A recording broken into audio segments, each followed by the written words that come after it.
성경 말씀 찾아 읽겠습니다. 신약 성경 야고보서 5장입니다.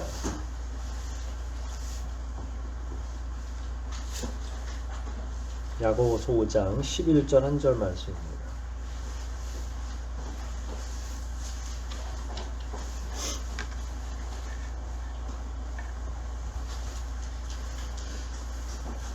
찾으셨으니까 저랑 한 구절 같이 한 목소리로 합독하도록 하겠습니다. 야고보서 5장 11절 한 구절 말씀입니다. 우리 함께 목소리 앞에서 읽기를 시작합니다. 우리는 끈기 있게 참아낸 사람들을 행복하다고 합니다. 마지막에 하나님이 그에게 축복해 주신 것을 알고 있겠지만 하나님은 자비와 공정심이 많으신 분이십니다. 아멘. 오늘은 그리스도인의 인내에 대해서 한번 이야기를 나누려고 합니다.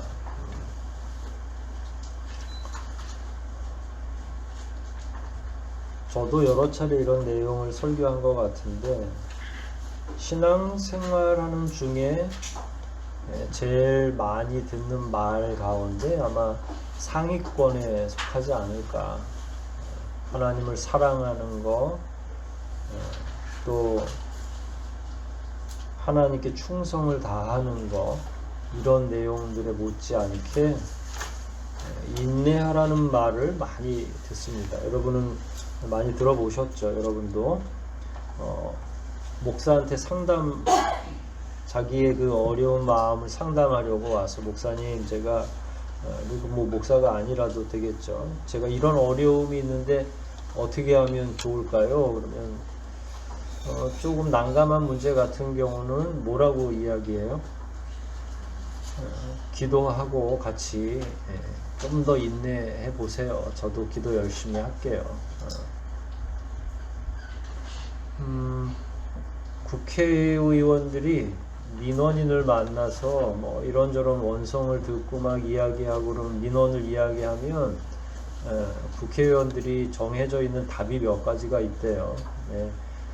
적극 고려해 보겠습니다. 안 하겠다는 이야기래요.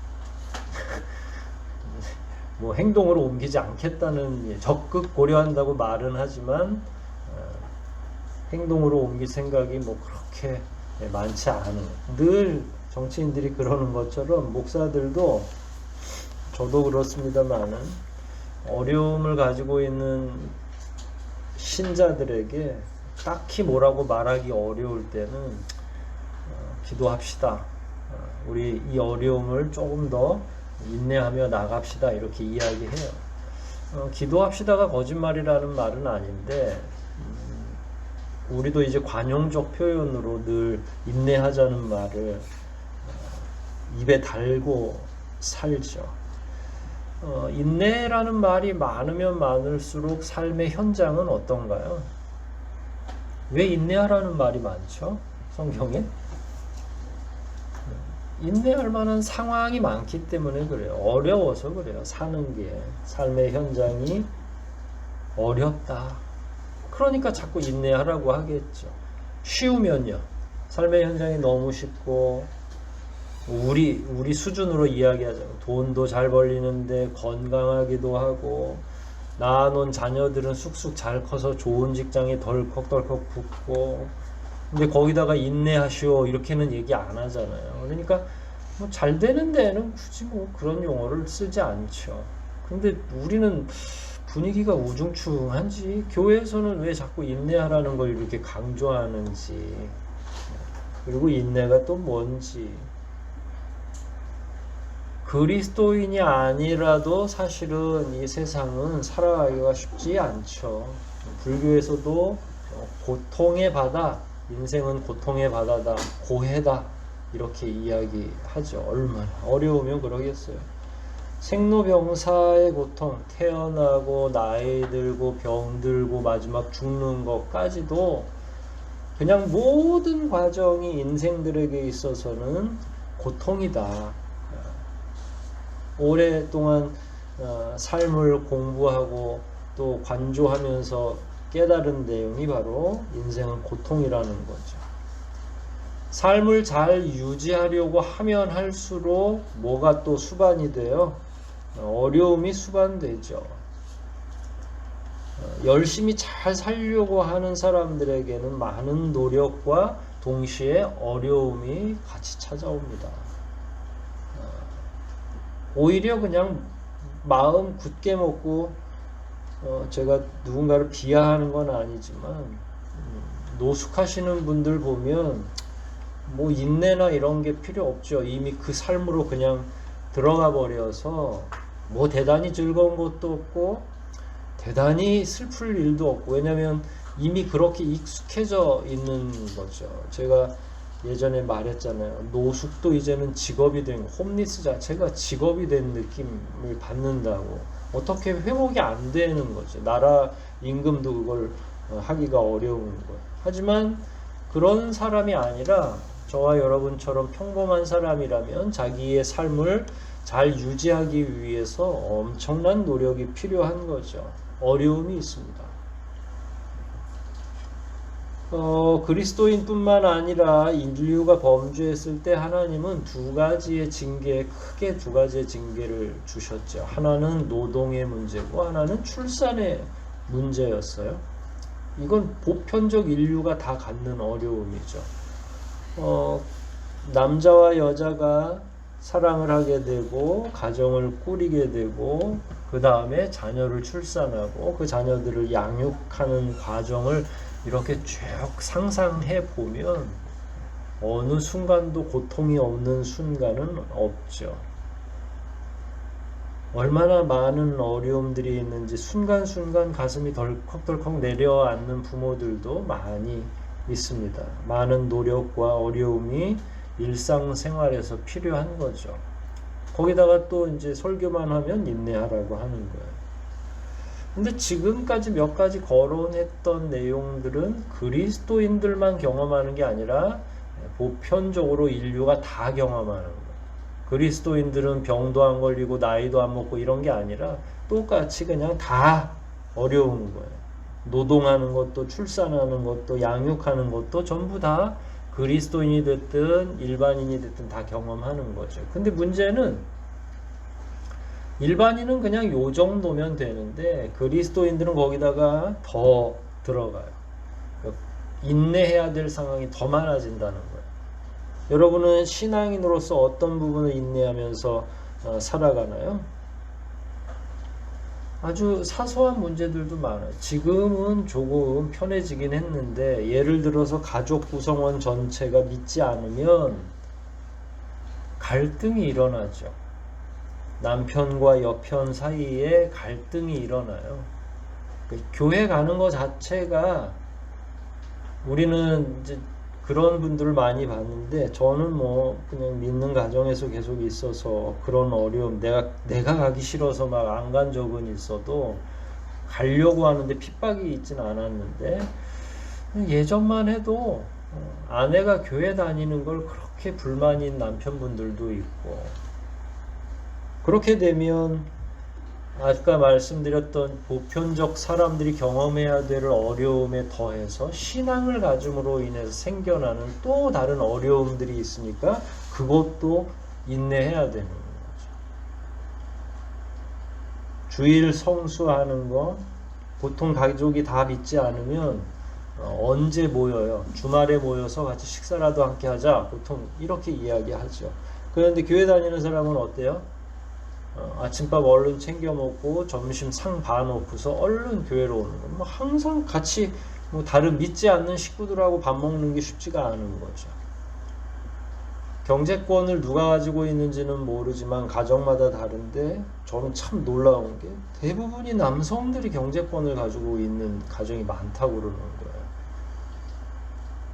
저는 정말로 놀랐어요. 왜냐면 한 번도 저는 그래 본 적이 없어서 왜냐면 사례비라는 게 그렇게 많지 않잖아요. 근데 제가 그거 가지고 막 살림까지 이렇게 하기가 너무 어려워서 저희는 처음부터 그냥 50만 원일 때부터 안사람이 했는데 헌금을 바깥분이 이렇게 하면 교회 다니는 여자 집사님들은 11조를 어떻게 해야 돼요? 이제 목사가 시켜서 11조를 하지는 않아요. 근데 본인이 마음이 그렇게 또 11조를 하고 싶은 거야. 그 둘 중에 하나지. 이야기해서 싸우고 쟁취를 하든지 아니면 몰래 하든지 어디선가 이렇게 뭉쳐가지고 한다고 그래야 되잖아요. 그럼 이게 갈등이고 이게 고난이고 때로는 그게 이제 발각돼요. 왜냐면 돈 문제는 오랫동안 비밀로 유지될 수가 없어요. 뭔가 계속 비니까. 그 예민한 사람은 10,000원짜리 하나만 비워도 막 펄펄 뛰는데 11조는 얼마예요? 보통 20만원 막 30만원씩 쑥쑥 나가니까. 그리고 남편들은 자기가 막 피땀 흘려서 번 돈을 표현이 좀 저속한데 목사한테 갖다 준다, 교회한테 갖다 준다 이렇게 생각을 하니까 얼마나 거기서 믿는 사람이 심령이 무너지고 고통스러운지. 진짜 그 문제만, 그런 문제가 계속되면 막 이혼하고 싶을 정도로 마음에 분란이 엄청나게 일어나는 거죠. 여성분들만 그렇습니까? 지금은 이제 뭐 여성분들도 다 취업하시고 하지만 예전에는 주로 이제 남성 중심의 사회일 때 남성들이 취업하잖아요. 청년들이 그게 한 20년 정도까지는 지금은 그런 질문 안 하더라고요. 왜냐면 직장 문화가 엄청나게 많이 변했어요. 예전에는 군대 문화와 직장 문화가 연결되어 있어서 강제로 회식하고 계급이 엄청나게 있어서 막 부장이 뭐 한다 그러면 나머지 그 밑에 그 주인급이나 이런 사람들은 숨도 못 쉴 정도로 커피 심부름부터 별 허접지 않은. 그런데 이제 신앙인으로서 직장 생활을 하면 늘 집회 끝나고 나면 목사님 이럴 때는 어떻게 해요? 이런 때는 어떻게 해야 돼요? 그러니까 고난을 당하는 거죠, 직장에서. 요즘은요. 요즘은 괜히 상사가 그런 거 요구했다가는 당장에 문제 생겨가지고 상사가 불이익을 당합니다. 젊은이들은 전부 직장할 때 이렇게 칼퇴근하고, 물론 직장마다 차이가 있겠긴 하지만 그럼에도 불구하고 신앙생활이 어려운 적이 없죠. 요즘으로 보면 직장 때문에는 그렇잖아요. 근데 옛날에는 그런 것도 술자리에 강제로 참석해야 되는 거고, 부당한 일, 심지어 이제 그 재무나 회계 관리하는 사람들에게는 상사가 돈을 만들어 오라는 거예요. 그러니까 영수증을 더 많이 부풀려 가지고 비자금을 만들라는 거죠. 근데 내가 기독교인이야. 그렇게 하는 건 하나님 앞에 옳지 않다는 걸 아니까 가책 때문에 결국은 직장을 그만두는 경우도 있어요. 저도 그렇게 권면합니다. 거기다가 너도 감옥 가겠다. 그냥 다른 직장을 찾아봐라 이야기하는데, 예전에는 비일비재했어요. 그런 것도 신앙인으로서 더 경험해야 되는 거예요. 그러니까 인간이면 누구나 경험하는 어려움 위에 신앙인으로서 경험해야 될 또 다른 고난들이 또 있는 거예요, 신앙인들은. 그러니까 인내하라고 하는 게 참 어렵죠. 그런데 지금까지 말한 건 그냥 교회 다니는 사람들까지 다 포함하는 거예요.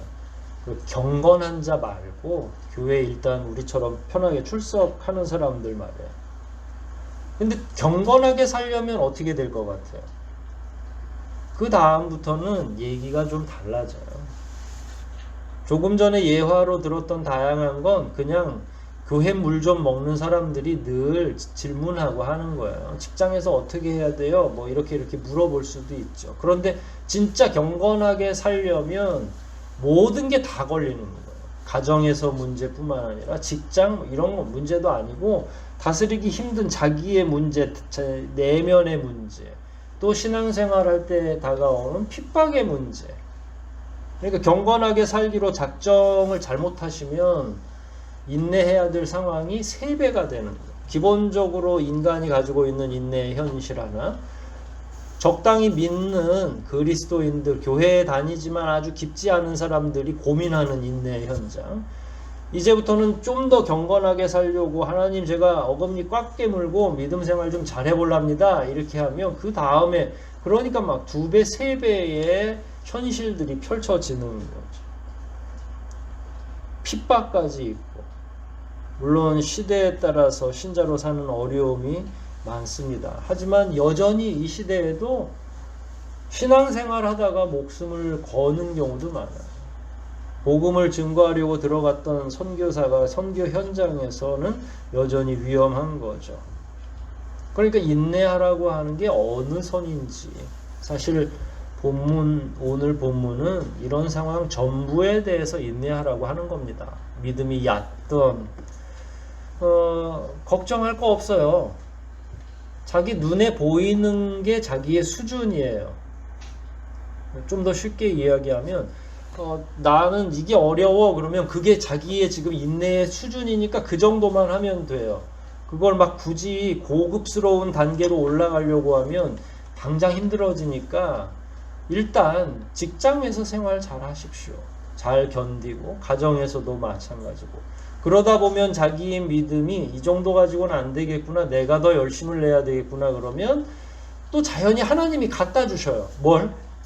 인내의 현실을.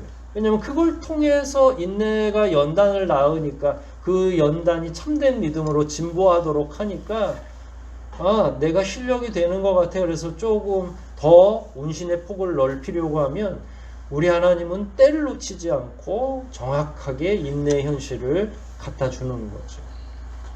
그럴 때 또 우리의 신앙은 키가 하나가 더 이렇게 쏙 자라게 되는 거예요. 하지만 자기의 현실에 안주하는 사람, 인내에 대해서 너무 진절머리를 치는 사람은 성장하기가 어렵죠. 왜냐하면 인내는 현실적인 삶에서의 고통과 믿음의 성장을 동시에 수반하기 때문에.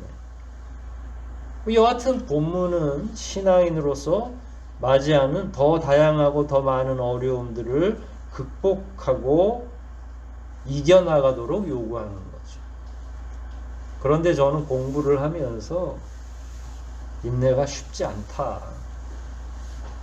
설교자들도 반성해야 되는데 마치 그게 되게 쉬운 것처럼 인내하세요 그러고 그냥 무슨 우유 한 잔 먹으라고 하는 것처럼 말해놓고선 목사는 떠나버리는 거예요. 설교가 그런 거죠. 근데 실제로 나에게 어려움이 닥치면 이제 그때부터는 자기 현실이 되는 거죠. 인내는 쉽지 않습니다. 말처럼 쉬운 게 아니에요. 그리고 어려움도 한두 가지로 귀결되는 게 아니에요. 여러분들이 지금 경험하는 많은 어려움들이 있죠. 신앙적인 어려움도 있고, 동네에서 살다가 생기는 어려움이 있고, 때로는 내가 선택한 어려움도 있고, 때로는 외부에서 주어지는 어려움도 있고. 그래서 살다 보니까 영화들이 자극적이잖아요. 영화에서는 인내하라고 가르치지 않습니다. 뭘 하라고 가르쳐요? 복수하라고 가르치죠. 사실은 우리도 인내보다는 낙심이 빠른 사람들이에요. 포기가 훨씬 더 수월한 거예요. 살아보니까 그렇더라고요. 그러면 성경은 인내하라고 하죠. 우리의 심성은 자꾸 낙심하려고 하고 포기하려고 하죠. 그럼 도대체 어떻게 해야 되느냐라는 거예요. 그런데 또 야고보 장로가 예를 들은 게 오늘 5장 11절 누구에 대해서 예를 들었어요? 누구요? 예. 이건 아니죠. 사실은 좀 적당히 인내할 수 있는 사람을 좀 예로 들어야지. 이거는 가장 지극히 높은 단계 수준에 있는데, 이러면 하나님도 너무하시지. 이건 대화를 하자는 게 아니라 그냥 있잖아 요 그거 알지? 이런 거예요. 이건 대화가 아니잖아요. 그럼 우리는 어떻게 해야 돼요?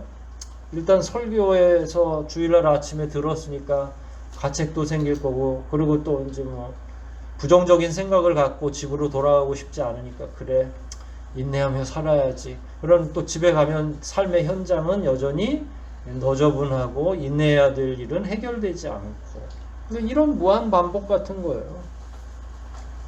어떻게 예를 들어도 인내의 예를 들어도 욥을 들어놓습니까? 사실 구약뿐만 아니라 성경 전체에서 제일 고난당한 자의 상징 아니에요. 근데 또 여기서 저는 심리적으로 신앙인들은 또 이 욥의 이야기를 전설로 여기는 건지 아니면 어떤 그 태도로 읽는지는 모르지만 이 이야기를 읽고 마지막에 가면 그래 나도 해야지 할 수 있어 이렇게 마음을 먹는 거예요. 저는 깜짝깜짝 놀라는 거죠. 이분들이 그 정도 안 될 것 같은데 그건 누구를 평가하는 게 아니라 제 자신에게 대도 신앙이 아무리 있어도 쉬운 일이 아니다. 욥의 인내는. 자녀를 몇 명을 잃었어요? 10명. 남자 7, 딸 3. 재산은요? 완전히 다 잃었죠. 사실 재산 잃는 건 별게 아니에요. 왜냐면 10명이나 있으니까 10명에서 알바만 해도 알바 1시간씩만 해도 10만 원을 벌어올 거 아니야? 왜 웃어요? 수치로 따지면 그렇잖아. 그러니까 자녀들이 있으면 복닥복닥해도 조금 힘 기울이면 아니 연봉 뭐 한 2천씩 3천씩 하면은 10명이면 2억 3억이 되는 거예요. 손쉽게 계산하면 금방 일어날 수 있죠. 그래서 재산이 없어지는 건 욥에겐 큰 어려움은 아니라고 생각해요. 하지만 이제 자녀가 어떻게 됐어요? 죽죠. 한날 한시에 그냥 다. 근데 욥이 하나님께 영광을 돌려요. 저는 이해가 안 되죠. 사실 그래요. 우리 가운데 굉장한 고통이 있어요. 마음속에 인내해야 될 고통이. 그리고 여러분들 가운데 해결 안 된 어려움들이 있죠. 도저히 이해하고 싶고 도저히 잊고 싶어도 해결 안 돼요. 근데 제가 인내하라고 하니까 또 하나님의 은혜를 기억하라고 하니까 이 자리에서 여러분들이 강제로 대답하고 갈 수는 있어요. 그래, 내가 그게 마음의 짐이니까. 그리고 또 얼마나 또 설교를 하겠어요. 그 해결하는 법에 대해서 막 설교를 하고 그럼 그 당시엔 해결된 것 같은데 해결이 돼요? 쉽지 않죠. 욥이 만일 인생을 10명도 잃고 뭐 지금 죽을 지경이고 힘들어. 모든 재산이 다 날라갔어. 그렇게 해서 한 30년쯤 살다가 묵상도 하고 살다가 그렇구나. 그러고 나서 고백하는 건 전 인정할 수 있겠어요. 그 정도 돼야 해석이 되니까. 그래도 하나님의 은혜입니다. 이렇게 이야기할 수 있죠. 살아보니까 자식도 잃고 다 잃었지만 하나님의 은혜였어요. 라고 고백하고 눈 감을 수 있죠. 그런데 그 즉각적인 건 어때요? 이거 쉽지 않죠. 근데 성경에서 그렇게 보이니까 자꾸 우리에게도 목회자들이 끊임없이 계속 즉각적 인내, 즉각적 수용을 자꾸 요구하는 거죠. 어제 사건이 일어났는데 인내하십시오. 견뎌야 됩니다. 이거 반드시 승리하셔야 됩니다. 체근하는 거죠. 욥도 그랬습니다. 그래도 집사님은 욥만큼은 아니잖아요. 당연히 재간이 없죠. 이거 반칙이에요. 욥을 예로 든다는 거. 근데 다시 생각해 보세요. 10명의 자녀를 여러분들이 잃었다고 하면 어때요? 우린 죽을 거예요. 내 생명을 하나님이 가져가시는 게 낫지 10명의 생명을 앗아가는 건 상상할 수 없어요. 10명이 뭐예요? 여러분 자녀 가운데 누구 하나만 아파도 엄마가 밤을 새는데 그런데 감사합니다 한다고요? 그게 그 즉각적으로 나온다고요? 참 쉽지 않아요. 오늘 본문 보니까 나중에 복을 많이 받는다는 게 포함되어 있어요. 인내의 욥을 기억해라. 하나님은 자비하셔서 나중에 그에게 큰 복을 내리셨다. 아니 나중에 아무리 큰 복이 보장되어 있어도 지금 내 새끼가 죽었는데 우리가 아무리 믿음이 있고 그 언약에 대해서 확신한다 할지라도 나중에 하나님이 잘해주실 걸 확신하니까 10명 괜찮습니다 하나님 이렇게 되겠냔 말이에요. 이게 정말로 하나님이 원하시는 인내냐? 저는 그렇게 생각하지 않는다는 거죠.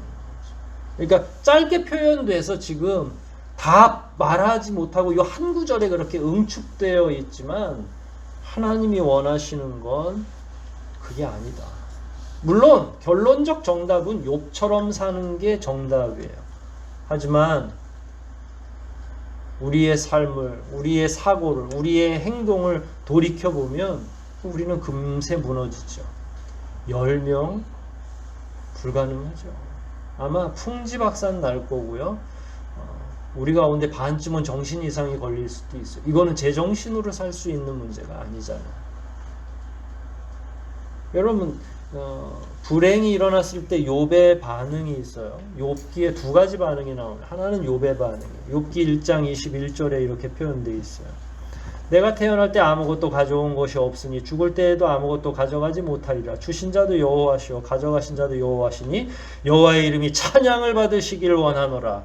자식 10명 죽은 다음에 이게 아버지가 할 소리예요. 이건 뭔가 두 번째 반응이 있습니다. 욥의 부인이에요. 욥이 자녀까지 그렇게 하고 입술로 범죄하진 않았어요. 간신히 막은 거죠. 간신히 이제 승리한 거예요. 말로는. 그러니까 이번에는 악창이 막 여기가 그냥 강력한 알러지 같은 게 급성 알러지가 있다고 생각해요. 막 긁고 고름 나고 할 수 없어서 약이 없으니까 기왓장으로 긁고 있어요. 그걸 바라보던 욥의 아내가 뭐라고 그랬어요? 당신이라도 진실을 고소할 셈이요. 당신이 이래도 진실을 고소할 셈이요. 하나님이 나 저주하고 죽으시오.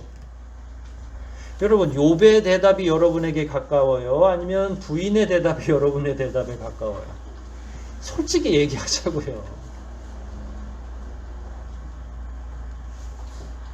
욥의 아내 말이 훨씬 현실적이잖아요. 하나님을 원망하고 왜 내 자식만 데려가냐고 분노하고 불평하고 원망하는 게 더 쉽죠. 그런데도 또 성경은 누구처럼 인내하라고 그래요? 욥처럼. 나중에 다 보상받으니까. 도대체 우리는 어째야 됩니까? 우리의 현실은 그런데 욥처럼 인내가 불가능한 걸 확인하는 과정입니다. 인내에 대한 생각을 좀 정리할 필요가 있죠. 여러분, 제일 먼저 기억할 것, 인내하라는 건 슬퍼하지 말라는 말이 아니에요. 우린 그걸 동시에, 한국이 이상하게 그래요. 인내는 꾹 참는 게 맞아요. 그런데 슬픔의 감정까지 참는 건 아니에요. 하나님이 그렇게 요구하지 않으신다는. 인내는 항상 고통이 먼저 있어야 인내가 가능한 거잖아요.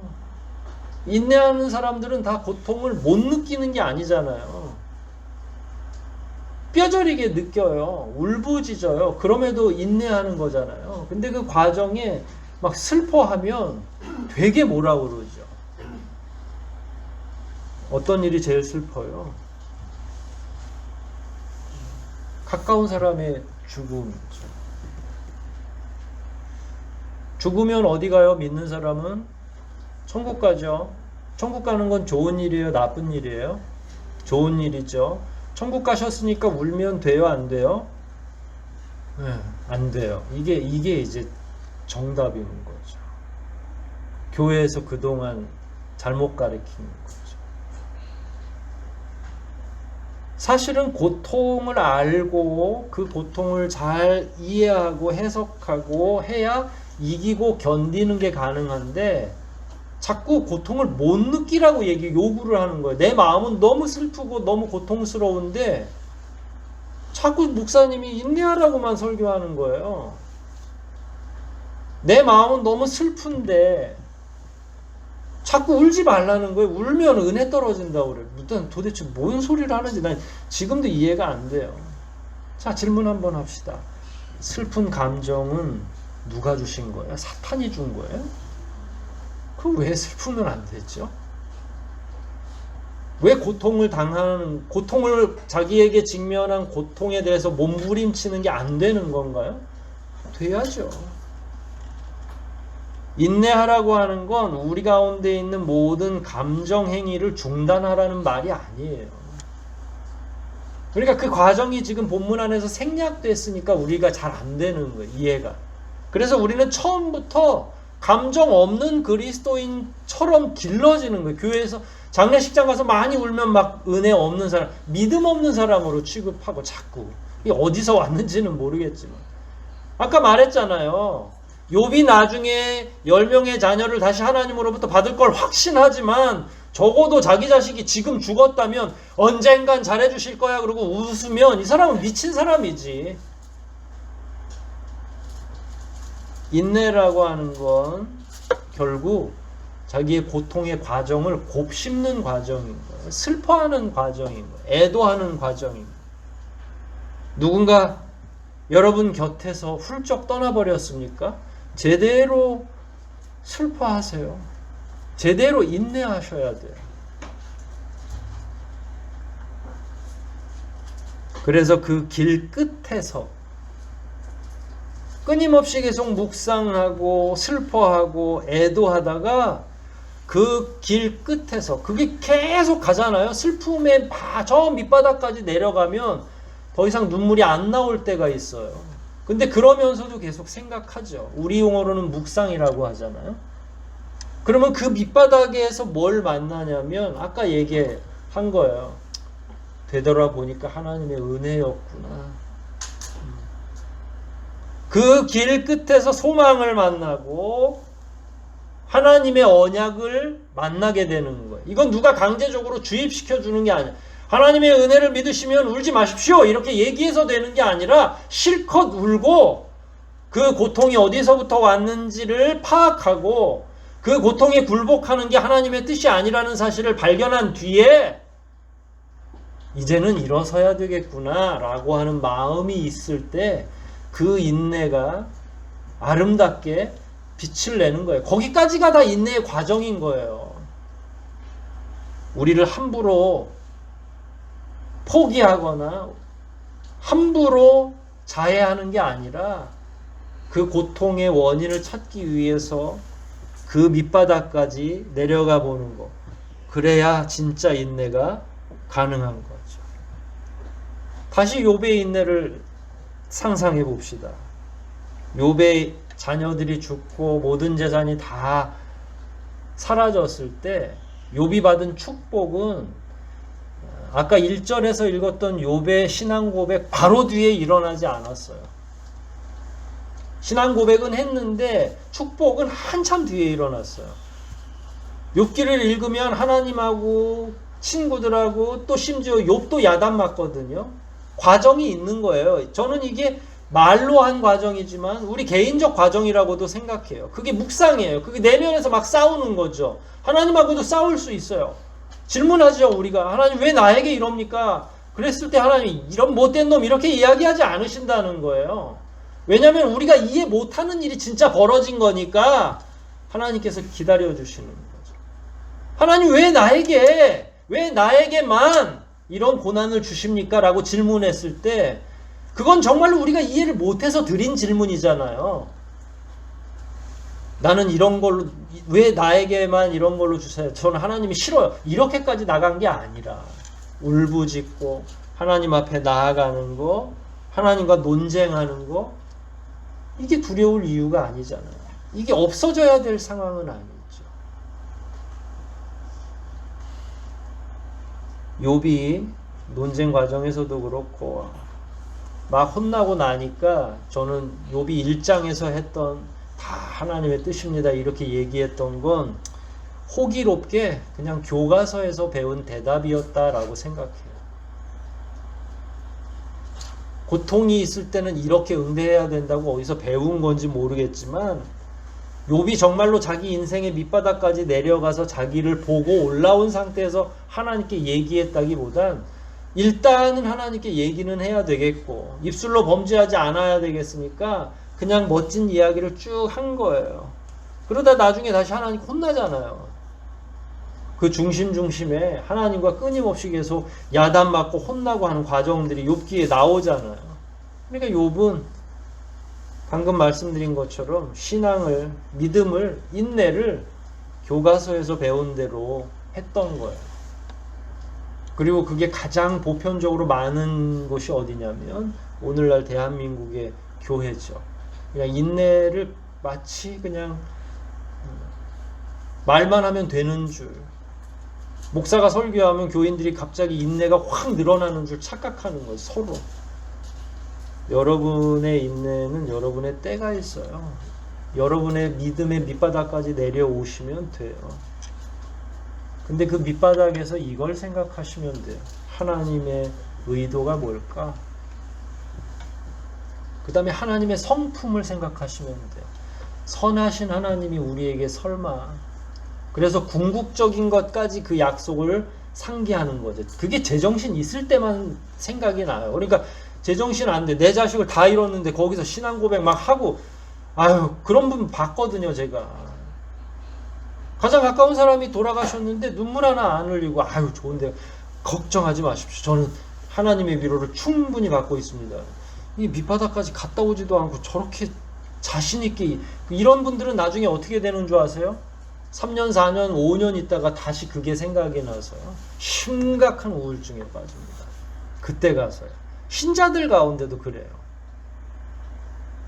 여러분에게 고통이 다가오면 어떻게 하라고요? 밑바닥까지 내려가 본다. 하나님의 의도가 무엇인지를 묻는다. 하나님의 성품을 묵상한다. 그리고 하나님의 결론이 과연 어떨 것인가. 그때 오늘 본문 같은 말이 위로가 되는 거예요. 끝내 하나님은 욥을 복 내려 주셨으니까 나에게도 그러하시겠지. 이게 한참 뒤에 하나님 앞에 고백해도 되는 부분이라는 거예요. 하나님이 지금 당장 여러분들에게 대답을 요구하는 게 아니라. 그래서 인내는 한순간의 대답이 아니라 고통을 새겨내는 과정이 인내다. 고통을 잘 새겨내려면 고통을 묵상하는 거예요. 자기에게 주어진 상처가 무엇인지를 무조건 참고 인내하겠다고 다짐하는 게 아니라 그 고통의 밑바닥까지 내려가서 하나님의 의도를 확실히 파악하고 올라와야 그때 제대로 인내의 고백을 하는 거죠. 자기에게 주어진 고난의 원인과 하나님의 뜻을 묵상하고 하나님께 진정으로 수긍하게 되는 것, 그게 인내의 완성인 거죠. 마음 급하게 먹지 마세요. 왜냐하면 하나님은 자비하십니다. 여러분만 인내가 여러분의 성품이라고 생각합니까? 그렇지 않아요. 원래 이게 누구 성품이에요? 여러분이 인내하는 동안 하나님은 뭐 하고 계세요? 나가서 딴 일 하실 것 같아요?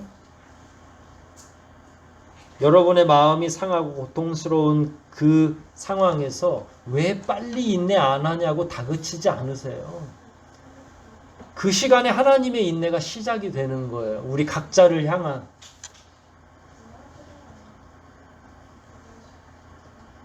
따라서 여러분의 인내의 시간은 사실은 누구의 인내의 시간인 줄 아세요? 하나님의 인내의 시간입니다. 여러분이 자녀들을 양육할 때 자녀가 심각한 마음의 고난을 당하고 있어요. 성장했어. 뭐 실연의 고통을 당할 수도 있고 시험에 낙방할 수도 있고, 그러면 얼마나 자녀들이 막 방에 들어가서 문 꽝 닫고 막 3박 4일 식음 전폐하고. 그럼 부모는 애타니까 뭐라고 그러겠어요? 섣부른 부모들은 그런다고요. 아, 그까짓 거 뭐, 그까짓 게 아니라 그 사람은 정말로 죽을 것처럼 고통스러운데 그걸 그까짓 거라고 자꾸 이야기를 할 게 아니라니까요. 아, 빨리 밥 먹고 힘내야지. 언제까지 이럴 거야가 아니라 기다려주는 거예요. 부모도 뒤에서. 부모도 더 많이 우는 거예요. 진짜 그 부모가 지혜로운 부모라면. 그리고 나오면, 문을 열고 나오면 많이 힘들었지 하고 안아주는 거. 그게 누구의 모습이냐면 하나님의 모습인 거예요. 신앙의 문제에서 여러분들이 고통을 당할 때 하나님이 막 체근하지 않으신다고요. 그때 하나님도 여전히 같이 인내하고 계시는 거죠. 너의 인내의 끝이 어디냐? 내가 그때까지 기다려주마. 그리고 그때 여러분들이 쑥 나오면 하나님이 그 인내를 받으시는 거죠. 칭찬하시는 거죠. 새치혀로 간단하게 말씀드리는 그 인내가 아니라 하나님의 뜻을 온전히 깨닫고 올라왔으니까 이 사람의 믿음이 얼마나 더 깊어지고 성장하겠어요. 진주가 되는 거죠. 성경에서 말하는 인내는 그런 인내입니다. 우리의 인내 뒤에 하나님의 인내가 계시는 그런 인내예요.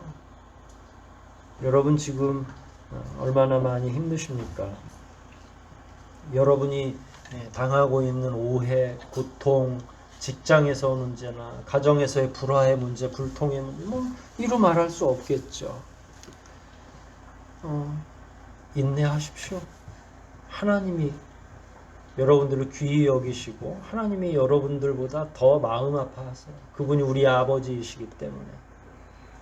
다만 무작정 인내하는 게 아니라 묵상하세요. 내가 그러면 어디까지 깊이 빠질까? 그래 한번 들어가 보자. 그건 안 빠지려고 들어가는 게 아니라 나오려고 들어가는 거예요. 그래 들어가서 충분히 하나님의 뜻을 책임지라고, 그분이 선하다는 사실을 다시 한번 깨닫고 그리고 올라오십시오. 그때 바로 하나님께서 여러분들을 정말로 사랑의 품으로 안아주신다. 그래서 인내의 열매가 굉장히 단 거예요. 그 고난과 그 인내의 시간을 거친 자들만이 다음의 신앙의 단계로 나아간다라는 거죠. 모쪼록 여러분의 인내가 그렇게 선한 열매로 하나님의 뜻을 알아가는 경건의 열매로 맺혀져서 하나님께 칭찬받는 그리스도인으로 살아가시기를 주의 이름으로 축복합니다. 우리 말씀들 생각하면서 기도하십시다. 우리가 말하는 인내는 고난 중에 성급한 반응으로서의 인내가 아니라 하나님의 뜻을 여쭙고 우리의 믿음의 실력을 조금씩 쌓아가는 걸 인내라고 합니다. 심지어 우리의 연약함도 발견하게 될 것이고 우리의 믿음도 세워가는 그 전체 과정이 인내의 과정인 것을 기억하십시오. 그래서 자기 삶을 더욱더 믿음으로 채워가는 우리 각자가 되게 해달라고 하나님께 통성으로 기도하시겠습니다.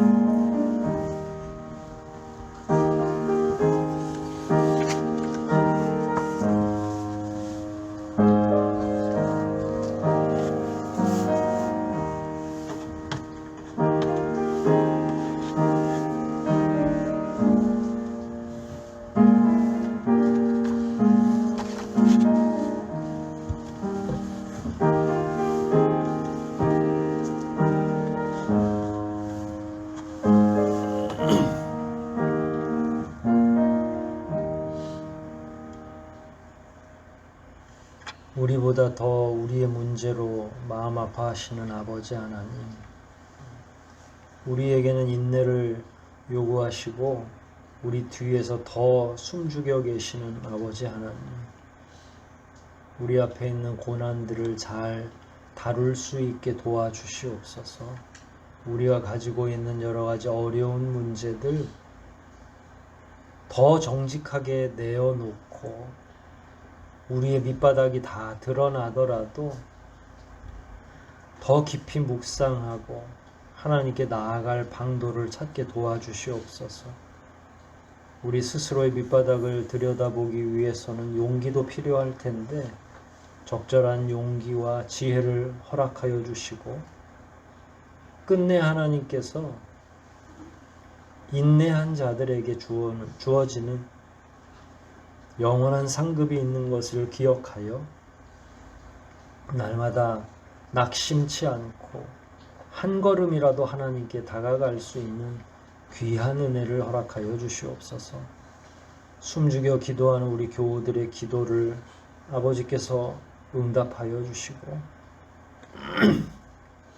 지금 각자의 삶 속에서 당하고 있는 모든 어려움들이 훗날 되돌아보니 다 하나님의 은혜였습니다 라고 고백할 수 있도록 이 시간을 잘 보내게 도와 주시옵소서.